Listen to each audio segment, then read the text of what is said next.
I went to the border of North Korea. Now,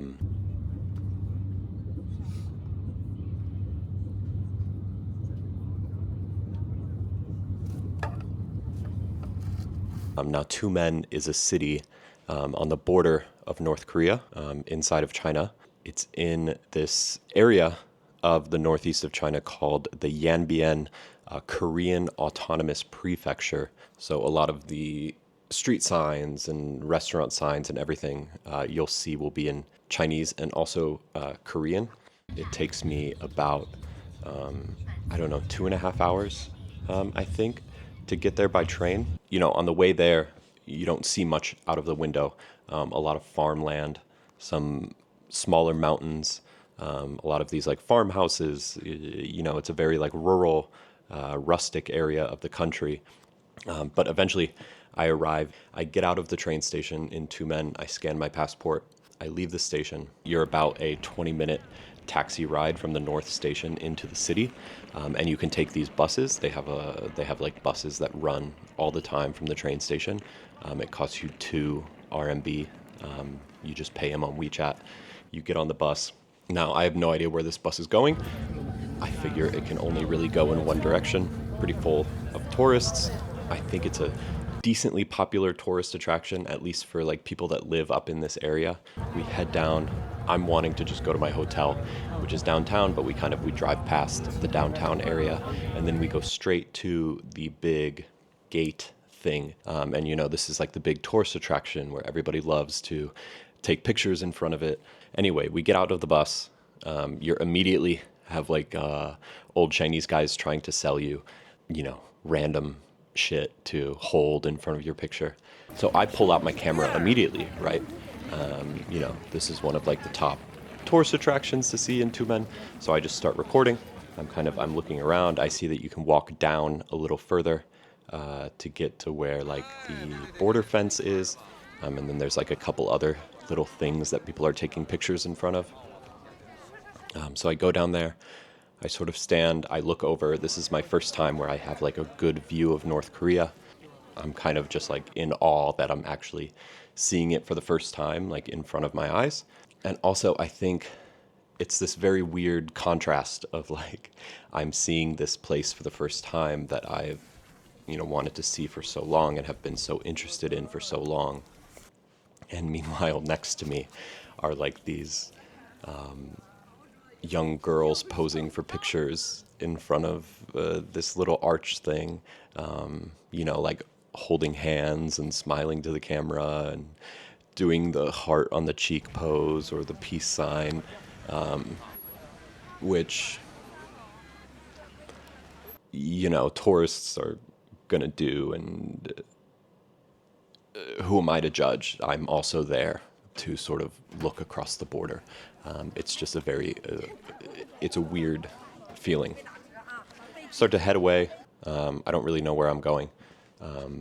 But this is the first time that a policeman comes up to me. I think I was expecting to talk to the police at some point, but I didn't expect them to come up to you in this like very busy tourist area and like pull you off to the side. So now like everyone's like staring at me, and he pulls me off to the side, basically just asks for my passport. He starts asking me more questions like, where am I going? What am I doing here?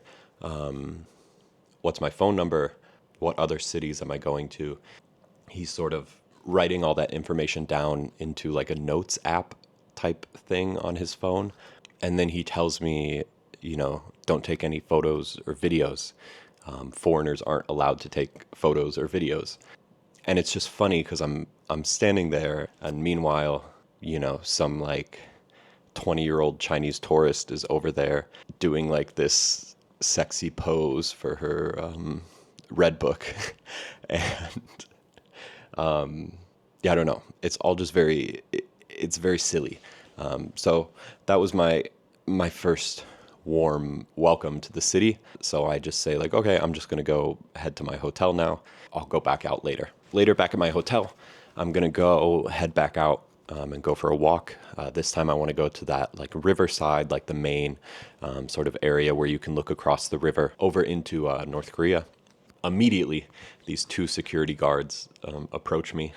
They start asking me something in Chinese. My Chinese is not good enough to really understand them, but I basically just try to say, like, I already did this, which they could understand that, but I think they were still like hesitant or they didn't believe me. I follow them into this little like police station area. Basically, there's two police guys in there. They end up looking up my info. I give them my passport, and then they're like, "Oh, okay, you already did this. Okay, you can leave." And I'm like, "Okay, that's what I tried telling the security guards." But okay, I guess I get to leave. I walk up and down the river. There's kind of these little souvenir shops. Every single souvenir shop will have like little Russian nesting dolls. They'll have Russian chocolate. They'll have the Korean money, which I'm pretty sure is fake. And then there's this bridge in Tumen. I think there's three bridges. One of them's a railroad bridge, one of them is a highway bridge, and then one of them is like a walking bridge. All three of them are closed. No cars go back and forth. But for the walking bridge, they allow you to pay 25 RMB to sort of walk out. You can walk a little bit on the bridge, and then there's like this gate or fence thing. But foreigners are not allowed to pay the 25 and go onto the bridge. Just another little silly thing. You know, everybody's out there doing their hearts and peace signs and taking Instagram photos. Okay, so I wake up on the second day. This will be one whole day in Tumen, and then on the third day is when I'm leaving. Anyway, I end up finding this little coffee shop owned by this nice older lady. She comes down. She was sitting upstairs. She comes down. She's like, "Oh, surprised to see me," but really sweet. I get my coffee, and I was chatting with her a little bit, like the usual, like where I'm from, what I'm doing there. You know, then I go upstairs, and then we end up talking a little bit more. We're talking over Google Translate mostly. I'm asking her stuff like, is she from the area? Which she said, yes, this is her hometown. Sort of like, what does she like about it? She says, like, the air is clean, like it's a good place to retire, slow life. She said, owning a coffee shop is not that great. I assume there's not a lot of business, but she seems to be living a pretty, like, happy, normal life. I ended up eventually asking her a question. I was like, I think I just typed, like, what was it like growing up next to the border? And she's sort of giving me, like, very easy answers, just like, oh, it's a nice town. Oh, I enjoy it. And I was trying to put in, I don't think it was translating correctly, but I was trying to put, like, oh, when you were younger, like, could people go back and forth? And I don't think she truly got the question. And I don't know if I'm reading too much into it, but I do think the vibe started getting a little weirder once I asked her about the border more. And sort of her answer to that was like, oh, no, no. I think she just ended up saying something like, there used to be better relations, but not anymore. Which didn't really answer my question completely, but I don't think she really wanted to talk after I asked that question. She kind of went back over to her seat and just did her normal stuff, which is, I guess, understandable. Maybe she thinks I'm some foreign spy. Anyway, I go back to the gate area where I was at the first day. That area over by the gate is where you sort of get onto the trail, where you then have like the big lookout spot that you see in all the pictures. I walk out, I go into the main souvenir shop. It's kind of just selling more of the same bullshit. All of like the Russian chocolate, Russian food, Russian nesting dolls. Anyway, you go up to the top of the souvenir shop, and then you walk out on this long bridge. You walk across the roof, and then up there is the lookout after you walk on this trail for a little bit. I go to the lower level of this lookout, and I'm like, okay, no security, no police. And then I walk up, and then the trail extends.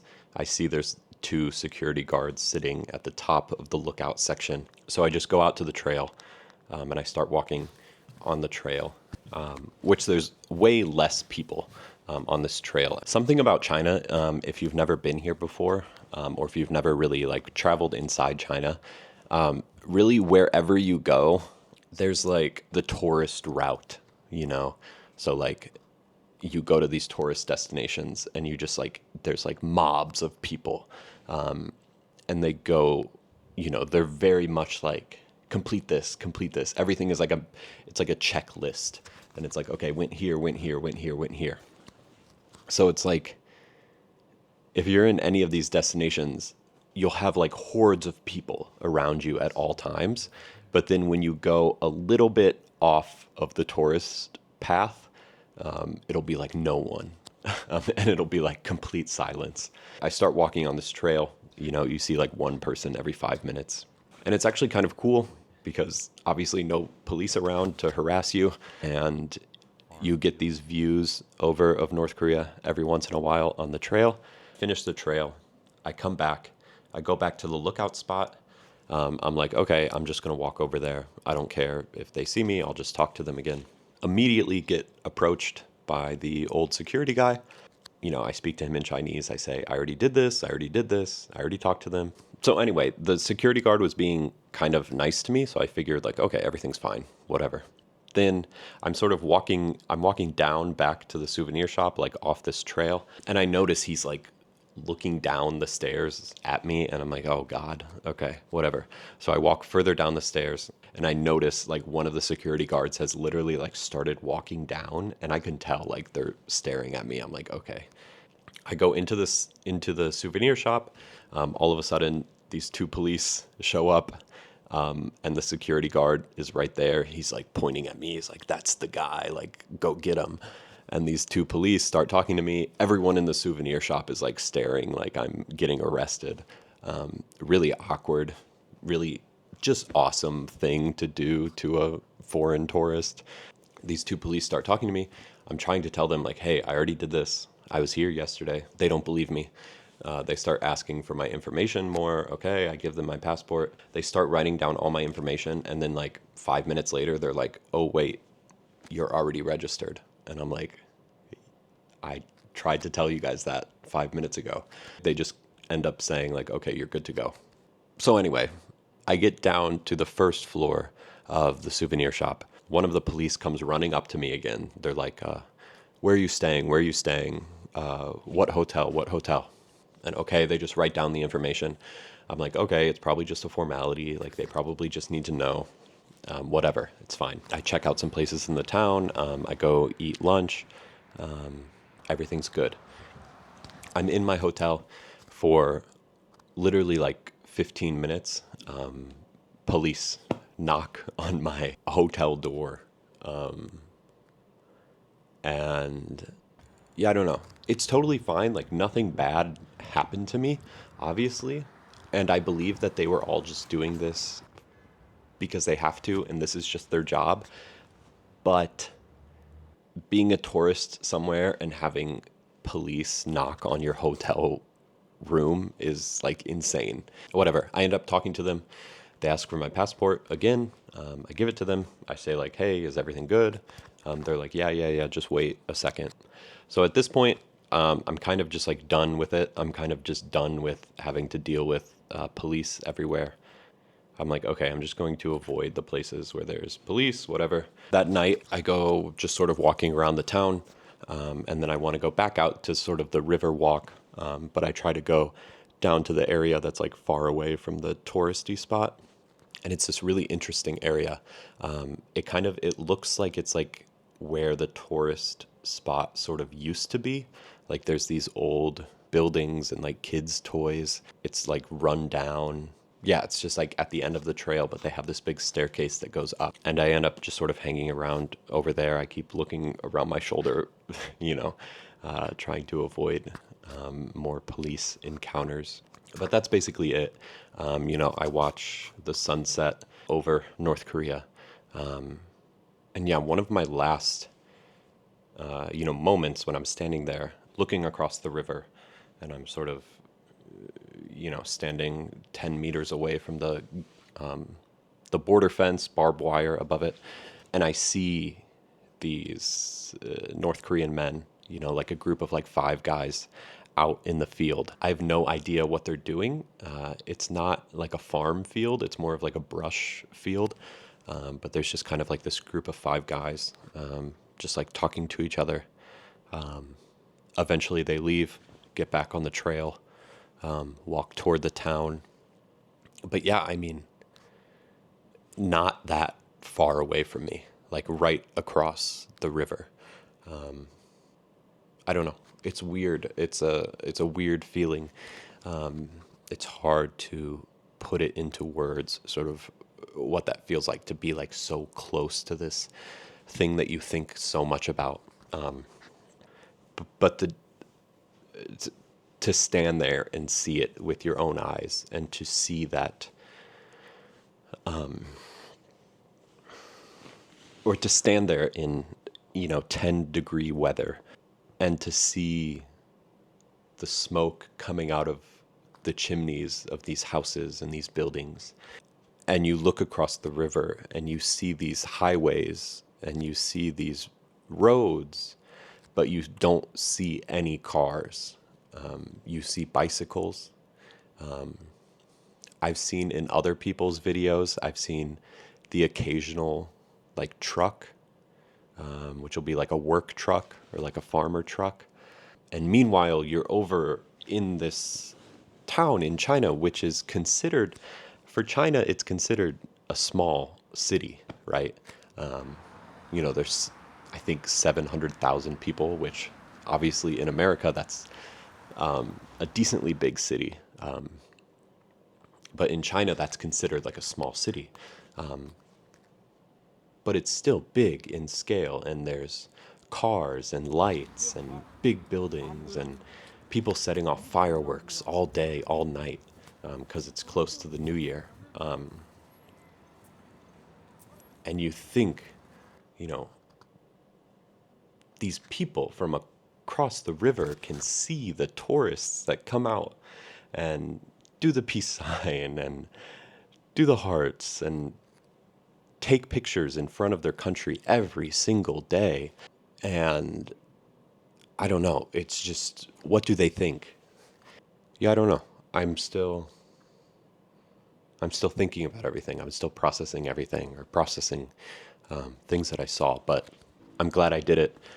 I think Tumen, and I think the Yanbian autonomous area in China is one of the most interesting, unique places in the country that you can visit. Depending on where you go, you see a lot of Korean or Russian or Chinese, and the blend of all three. Anyway, I woke up the third day pretty ready to leave. I just walked around inside the downtown of the city just to get a feel for things. Yeah, it's a really beautiful area of the country. It's strange too because, there are 700,000 people that live in Tumen. And yeah, these are 700,000 people that just live very normal lives, grow up, go to school, go to work, look at social media, watch movies, watch TV, and they live on this border, which is probably something that they don't think about much or is so normal to them. Yeah, I guess that's it.